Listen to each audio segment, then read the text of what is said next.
The most damaging part of your workday happens after you've already logged off. It's the meeting you keep replaying in your head while making dinner.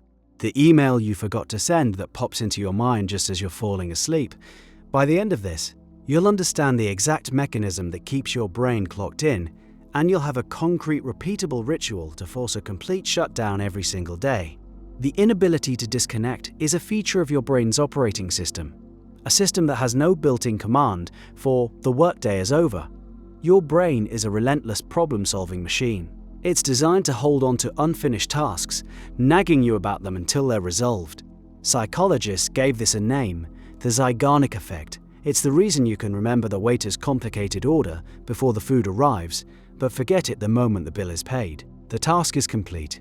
The memory is purged. Your entire workday, with its dozens of emails, projects, and conversations, is seen by your brain as one enormous incomplete task.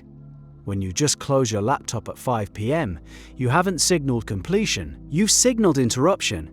Your brain, trying to be helpful, keeps all those files open in its memory, eating up processing power. It flags every loose end, every unresolved issue, every potential future problem.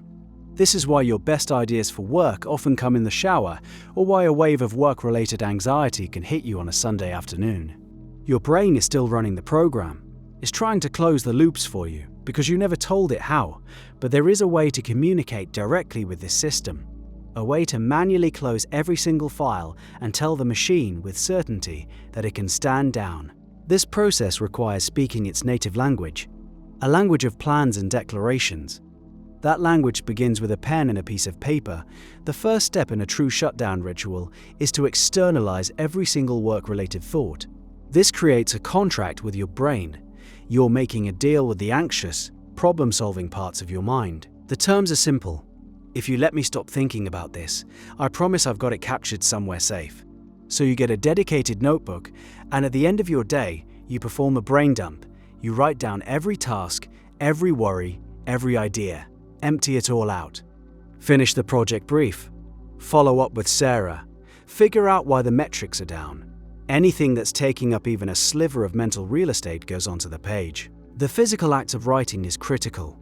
It moves the thought from the chaotic, limited space of your working memory to the stable, infinite space of the physical world. It's like offloading your computer's active RAM to a solid-state drive. The system immediately runs smoother. But a simple list is only the first part of the command. A vague task like finish project brief is still an open loop. Your brain looks at it and sees a problem to be solved, a thing with unknown steps and uncertain duration. It keeps the file open. The key is to take the 30 extra seconds to define the very next physical action. Finish project brief becomes open the Q3 brief document and write the section on competitor analysis. Follow up with Sarah becomes draft an email to Sarah asking for the sales figures from last week. This level of specificity is what your brain understands as a solvable instruction. It can file that away, it can release its grip.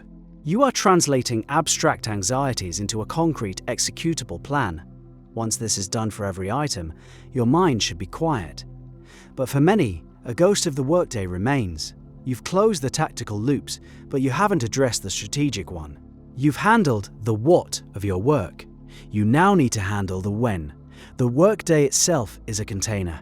Your brain needs to know, with absolute certainty, that this container is now closed and sealed until tomorrow. This is achieved with a simple, consistent verbal declaration. It might feel strange at first, but this is the linchpin of the entire ritual. After you've completed your brain dump and defined your next actions, you look at your list, look at your clean desk, and you say a specific phrase out loud. It could be "shutdown complete," or "work is done," or "closing for the day." The exact words matter less than their consistency. Choose one phrase and make it your own. This verbal cue acts as a powerful psychological trigger. It's a hard dividing line. On one side is work mode. On the other is home mode. It's the same technique used by actors to get in and out of character, or by athletes who perform a small ritual before a game. It signals a state change. At first, you'll be saying words, but after a week of repetition, that phrase becomes neurologically anchored to the feeling of relief, the feeling of disconnection. Your brain learns the pattern. It hears that phrase, and begins the process of shifting its focus, deprioritizing work-related schemas and bringing personal ones to the front. You are conditioning a response. You are building a new mental habit where the end of work is a deliberate, conscious act. You are drawing a boundary that your own mind will learn to respect. You have made the plan. You have spoken the words. But you're likely still sitting in the same chair, at the same desk, surrounded by the tools of your labor. Your environment is still broadcasting work, and your brain is listening to those signals above all else. The final non-negotiable step of the shutdown ritual is a physical act of transition. Your brain takes its cues from your environment and your body.